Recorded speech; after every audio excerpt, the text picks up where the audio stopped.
Hey, good morning, guys. Welcome back. So today it's Monday after the tractor pulls and the show, so this might come out ahead of the Steam Pageant garden tractor pull video, but we just got our stuff back from the show. Got the 129. I just aired up the tire and tightened up the screws where it was leaking, and it almost looks like it might be okay-ish now. So maybe if it is, what lets some air back out. So Mom got back with the van, and like I said, we just unloaded everything. She's ready to 129, gave it a bath.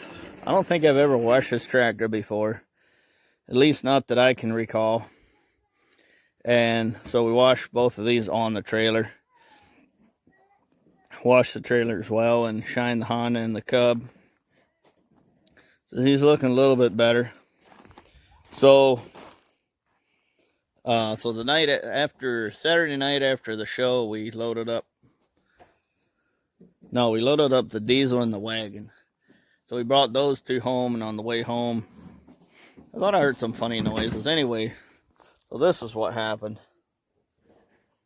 It burned a hole in the trailer decking, and I had two full-length leafs on either side, and they the two new leaves over here and the two old leaves over here, I think, which would have been the long leaf on this side came over to this side to double up the old spring, and then the new spring got two leaves. So two full length on each side, and turns out the side was too soft. So yesterday I pulled it in the tree, got a bunch of leaves added back in, so now it's nice and stiff.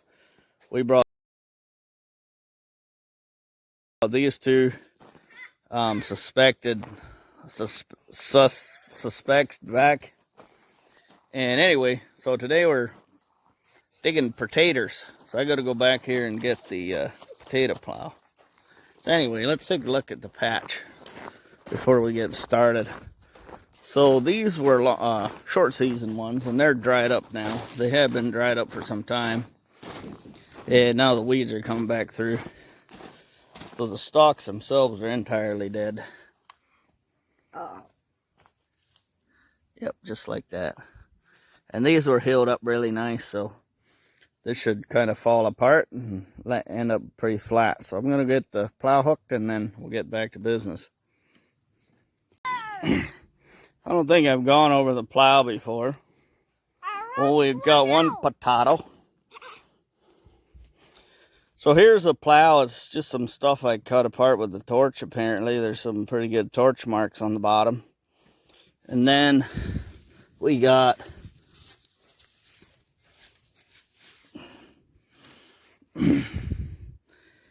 bars arranged at a 45.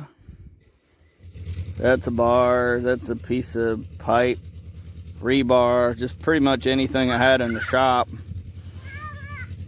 And the spine of this is 1/4x3 flat bar, and then there's a little chisel tip to help draw it down in. So I was apparently going to use this part, and then this, and then I moved to that. So this probably here should be moved up further to kind of, this is a piece of Kubota. I think it's the arms that go from the front of the tractor down the mower deck. This used to be bent, so it's not anymore.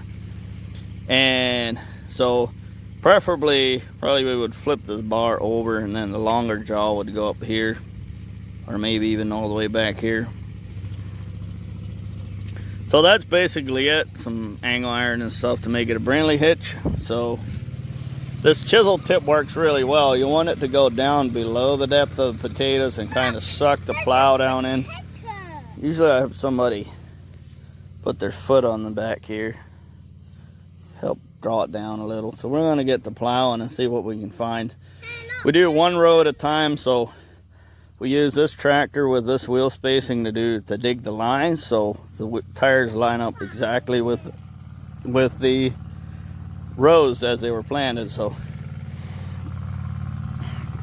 it should be pretty good. Here comes the flatbed and the little diesel.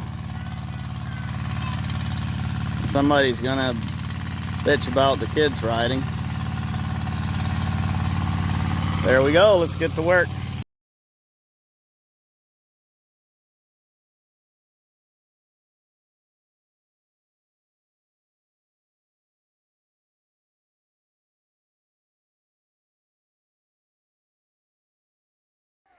All right, here we go. So we got 2 more rows growing and got all of this tilled between fauna grasshopper. Here's my tripod. And here's the yield.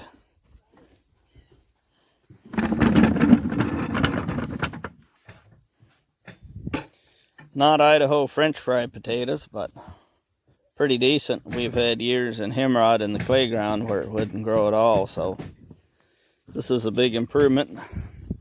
The ground is powdery dry over here on this end. I don't think we irrigated this at all. That down there got some irrigation, but probably too late to help the potatoes, but it definitely made the grass grow, which balled up under the plow and tried to pull it out, so we had to dig with our hands for a little bit of it.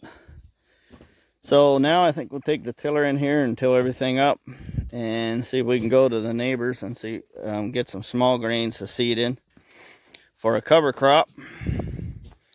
And we got a leaf pile out back. We might spread some of the leaves in here, the leafses, and till them in. Try and get some organic matter in. I'm not sure what exactly small grain I want to sow for cover crop, but well, the neighbors have been combining wheat, so that's probably it. I might have to do a little research further and see what's a good small grain to put in. But I like to cover it up with something or replant it with something, which I wouldn't know what exactly I'd do. Maybe more potatoes, I don't know. I think all of these are reds, unless we still need to do those. Let's come over and look at the watermelons for a minute. Here's the watermelon patch. Matter of fact, I don't recall what was originally in here, but the watermelons took over. I think the beans are done.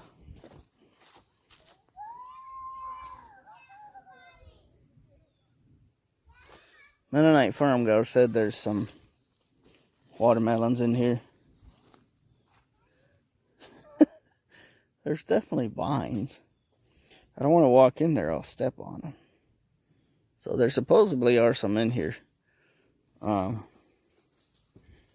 not to step on the vines because that'll kill them. Anyway, guys, I don't remember. Oh, onions are in here. There's an onion right there. So we should check on those and see if they need to be dug today.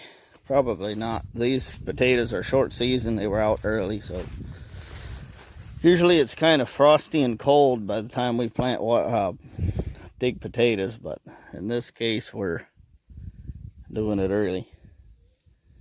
So that's it. See you in the next one.